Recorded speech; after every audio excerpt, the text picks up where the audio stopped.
पूर्णिमा जी, पहला सवाल आपसे। सरकार का यह डिसीजन चुनाव से ऐन पहले कि कारसेवकों के नाम पर यूपी में सड़कों का नाम रखा जाएगा, इसे आप किस तरह से देखती हैं? क्योंकि आप राम और शरद कोठारी की बहन हैं, जिन्होंने राम मंदिर आंदोलन के दौरान गोलियां खाई थीं और उनकी जान चली गई थी इसी आंदोलन के दौरान।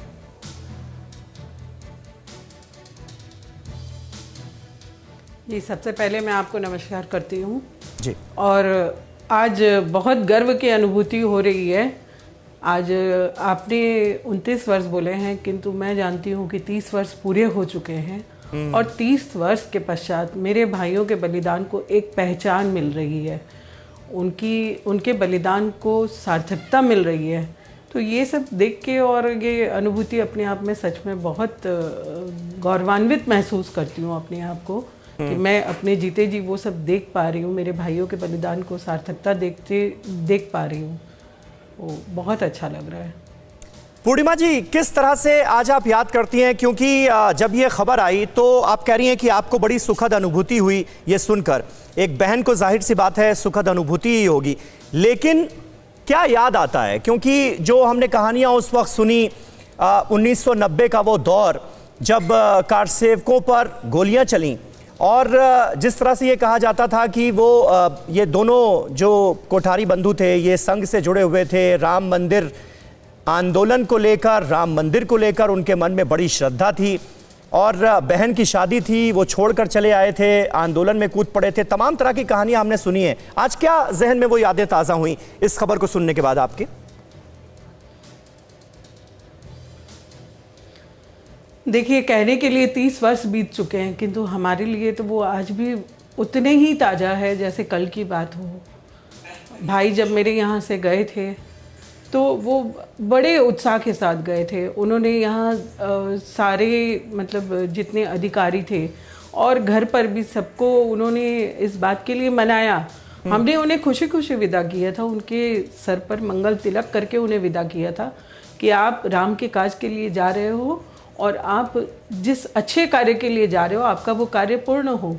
ऐसा अपनी हिंदू धर्म में एक मान्यता है कि जब आप घर से अच्छे कार्य के लिए निकलते हो तो आपको मुंह में दही शक्कर खिलाया जाता है, आपके सर पे मंगल तिलक किया जाता है।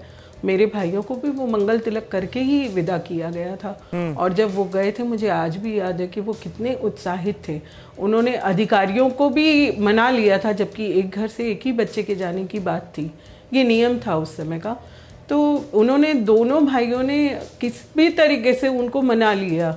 बड़े ने कहा राम के काज में राम तो जाएगा ही, उसका नाम राम कुमार था, और छोटे ने कहा मतलब आप कह रही हैं कि घर में किसी ने रोकने की कोशिश नहीं की थी, बल्कि तिलक करके उन्हें भेजा गया आंदोलन के लिए। पूर्णिमा जी, क्योंकि तमाम तरह की खबरें तो आप लोगों तक भी पहुंच रही होंगी कि सरकार ने साफ तौर पर कहा है कि कानून कुर्सी को अपने हाथ में नहीं लेने दिया जाएगा और अगर कारसेवक यहां पर पहुंचेंगे, कानून अपने हाथ में लेने की कोशिश करेंगे तो उन्हें सबक सिखाया जाएगा। इस तरह की खबरें तो होंगी या नहीं थी?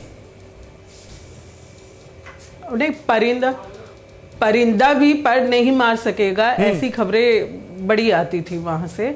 और मेरे भाई जब निकले थे तो हमें ये आशा भी नहीं थी कि आज़ाद हिंदुस्तान में, आज़ाद भारत में राम के नाम को लेकर और राम भक्तों पर गोलियां चलाई जा सकती है, उन्हें इस निर्ममता से मारा जा सकता है।